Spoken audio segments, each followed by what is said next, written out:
Shalom saudaraku yang terkasih dalam Yesus Kristus. Saat ini kita akan mempelajari firman Tuhan, satu topik bagaimana cara memandang Yesus.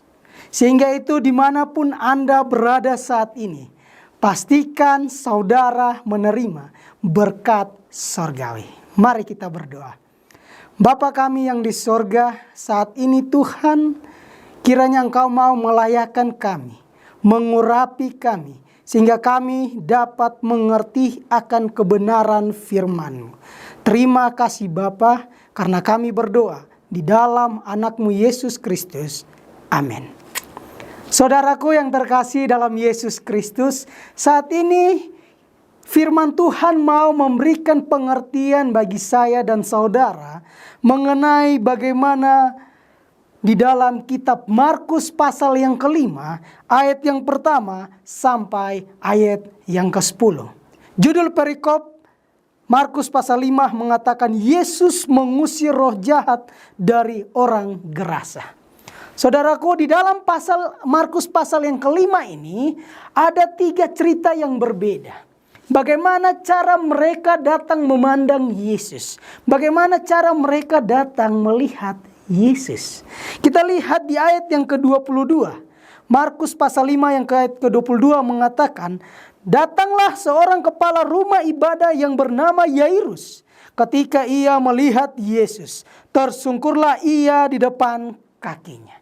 Ketika kepala rumah ibadah yang bernama Yairus, dia datang kepada Yesus dengan berlutut. Cerita yang satunya tentang seorang gadis di ayat yang ke-27 menceritakan bahwa dia sudah mendengar berita-berita tentang Yesus. Maka di tengah-tengah orang banyak itu ia mendekati Yesus dari belakang dan menjamah jubahnya. Apa yang terjadi kepada anak ini? Di ayat yang ke-33 menjelaskan kepada kita bahwa perempuan itu yang menjadi takut dan gemetar ketika mengetahui apa yang telah terjadi atas dirinya. Tampil dan tersungkur di depan Yesus dan dengan tulus memberitahukan segala sesuatu kepadanya. Dari 2 kisah yang sedang terjadi di dalam kitab Markus ini, bagaimana sama-sama datang kepada Yesus, datang dengan tersungkur karena mereka mendapatkan kesembuhan. Tapi saat ini saya ingin kita berfokus di pasal yang kelima, ayat yang pertama sampai yang ke-10. Bagaimana menceritakan kepada orang yang sedang kerasukan. Orang yang begitu lama kerasukan, tetapi ketika melihat Yesus, dia sangat takut. Mari kita lihat ayat yang pertama. Lalu sampailah mereka di seberang danau, di daerah orang Gerasa. Baru saja Yesus turun dari perahu. Datanglah seorang yang kerasukan roh jahat dari pekuburan menemui dia. Ketika Yesus tiba di tanah Gerasa, di seberang sungai, ada seorang yang kerasukan setan yang begitu lama datang menghampiri Yesus. Apa yang terjadi ketika mereka bertemu di Gerasa itu? Ayat yang ketiga mengatakan orang itu diam di sana dan tidak ada seorang pun lagi yang sanggup mengikatnya, sekalipun dengan rantai, karena sudah sering ia dibelenggu dan dirantai. Tetapi rantainya diputuskannya dan belenggunya dimusnahkannya, sehingga tidak ada seorang pun yang cukup kuat untuk menjinakkannya. Baik saudaraku, ayat yang ketiga dan keempat menjelaskan kronologi tentang orang yang sedang kerasukan ini. Ketika dia dibelenggu, tidak ada yang bisa mengikatnya karena selalu terlepas rantainya. Dikatakan bahwa dia dibelenggu, dia dirantai, siang malam berkeliling di pekuburan. Ini yang terjadi kepada orang yang sedang kerasukan setan ini. Ayat yang kelima, siang malam ia berkeliaran di pekuburan dan di bukit-bukit sambil berteriak-teriak dan memukul dirinya dengan batu. Ayat yang keenam, ketika ia melihat Yesus dari jauh, berlarilah ia mendapatkannya lalu menyembahnya. Lihat saudaraku yang terkasih dalam Yesus Kristus. Ayat yang ke-6 menjelaskan ketika dia melihat Yesus, ketika dia memandang Yesus dari jauh, dia berlari. Dia berlari hingga dekat dengan Yesus dan menyembahnya. Ini yang terjadi ketika orang kerasukan. Pertama, dia dibelenggu, dia dirantai, siang malam berkeliling di kuburan, tidak tinggal di dalam rumah, dia berteriak dan memukul dirinya dengan batu. Bahkan dalam kitab Injil mengatakan dia tidak berpakaian. Apa yang terjadi di zaman sekarang saat ini? Kita memperhatikan firman Tuhan ini menjelaskan bagaimana orang yang sedang kerasukan dan dengan keadaannya seperti itu. Saat ini terkadang kita datang ke gereja tidak menggunakan pakaian gereja. Terkadang pakaian kita campur baur dengan pakaian pesta. Sehingga datang ke gereja dengan pakaian yang sudah kita pernah pakai ke pesta. Terkadang kita dibelenggu oleh rantai. Terkadang kita dirantai oleh waktu pekerjaan kita masing-masing. Kita bekerja siang malam dengan kekuatan kita. Tapi terkadang kita melupakan memandang Tuhan yang selalu berikan berkat kepada saya dan saudara. Terkadang kita dirantai oleh waktu dalam pekerjaan kita, kesibukan kita, sehingga itu kita selalu berteriak di dalam pekerjaan, sehingga memukul diri kita untuk bekerja lebih keras untuk mendapatkan uang dan berhasil. Tapi saudaraku yang terkasih dalam Yesus Kristus, sudahkah kita memandang Yesus seperti orang yang sedang kerasukan ini? Ketika dia memandang Yesus dengan sungguh-sungguh, dia datang berlari dan menyembah. Penyembahan seperti apa yang kita lakukan setiap hari? Apakah hanya seperti formalitas melakukan pelayanan sehingga ketika hari Sabat datang kita beribadah seperti biasa? Hari bekerja datang kita bersemangat untuk bekerja, tidak takut untuk terlambat, harus secepat mungkin untuk melakukan pekerjaan itu. Ingat saudaraku, saat ini firman Tuhan mau menjelaskan. Firman Tuhan mau memberikan ada cara-cara memandang Yesus. Apakah kita mau seperti orang yang kerasukan ini atau orang yang sedang mau hidup dekat Yesus? Kita lihat ayat yang ke-7.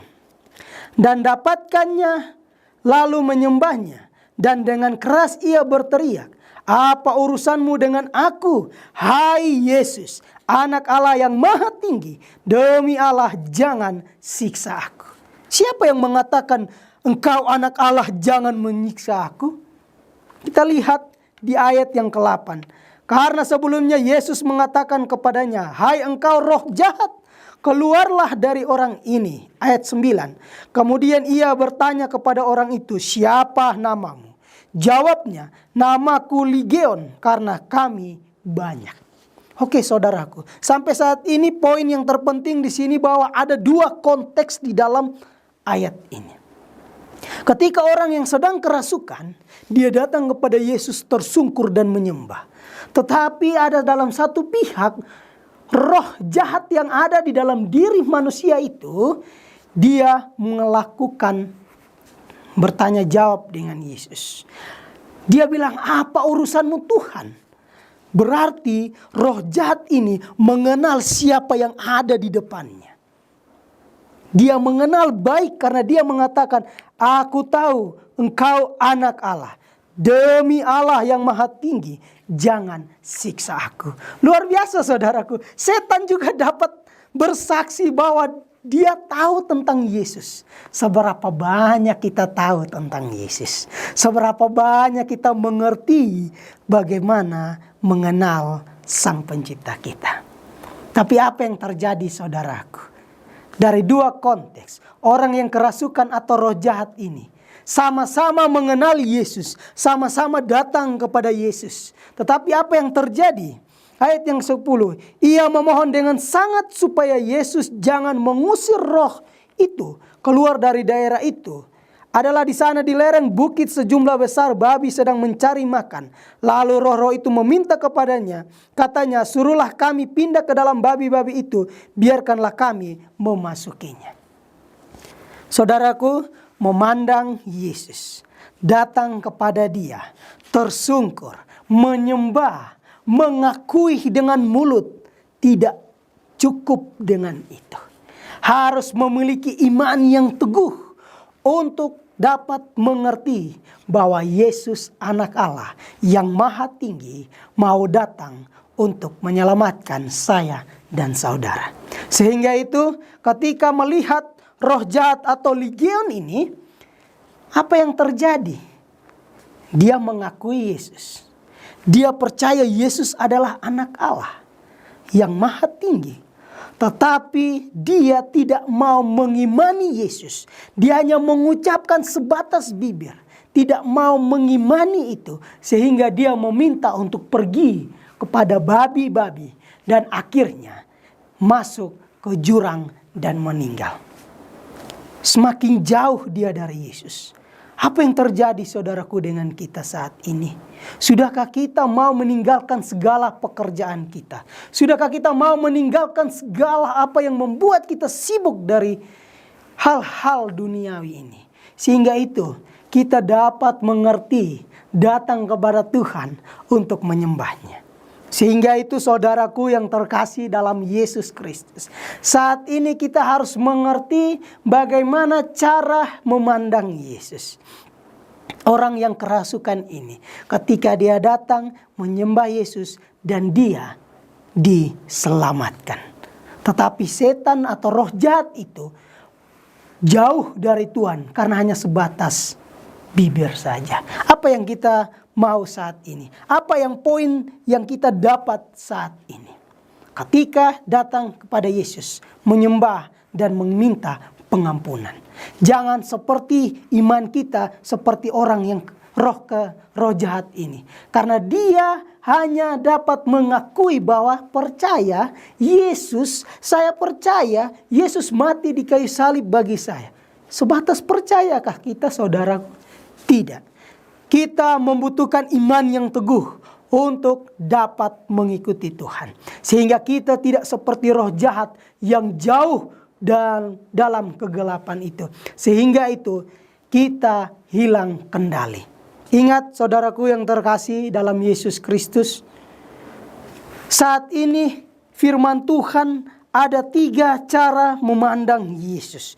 Sehingga itu kita dapat mengerti dengan cara-cara seperti ini kita dapat pengampunan. Untuk aplikasi atau kesimpulan bagi saya dan saudara sekalian. Mau kita memilih karakter yang seperti mana? Jujur saja saudaraku. Karakter yang kita inginkan karakter seperti Maria. Ketika Yesus datang ke rumah, Maria selalu duduk dekat kaki Yesus untuk selalu mendengarkan firman Tuhan. Selalu mendengarkan apa yang Yesus ucapkan. Itu kesenangan daripada Maria. Tapi terkadang karakter kita seperti Marta yang selalu sibuk dengan kegiatan duniawi. Sehingga tidak mau datang kepada Yesus untuk duduk sekedar mendengarkan firman Tuhan. Oh saudaraku, datang duduk dekat kaki Yesus tidak membuang-buang waktu kita. Ketika kita datang beribadah, berdoa pagi, renungan malam, tidak pernah membuang waktu. Tidak pernah sekali-sekali membuang waktu kita dalam pekerjaan. Sehingga itu, mari kita lihat karakter Maria kah atau karakter Marta yang kita miliki. Saya berharap kita memiliki karakter Marta dalam hidup kita. Sehingga kita dapat mengerti, kita dapat suka untuk duduk dekat kaki Yesus. Untuk mendengarkan firman Tuhan. Sehingga itu saudaraku yang terkasih dalam Yesus Kristus. Satu ayat untuk menguatkan kita. Filipi 4 ayat 13. Mengatakan, segala perkara dapat kutanggung di dalam Dia yang memberi kekuatan kepadaku. Banyak perkara dalam kehidupan kita saat ini, di akhir zaman ini. Tapi percayalah, Tuhan selalu memberikan kekuatan untuk melewati bukan menghindar dari setiap masalah. Sehingga itu saudaraku, ketika punya masalah di dalam hubungan, di dalam keluarga, bahkan di dalam kelompok atau di dalam pekerjaan, kita harus mengerti, memandang Yesus dengan tersungkur, menyembahnya seperti Maria, sehingga kita memiliki karakter-karakter surgawi.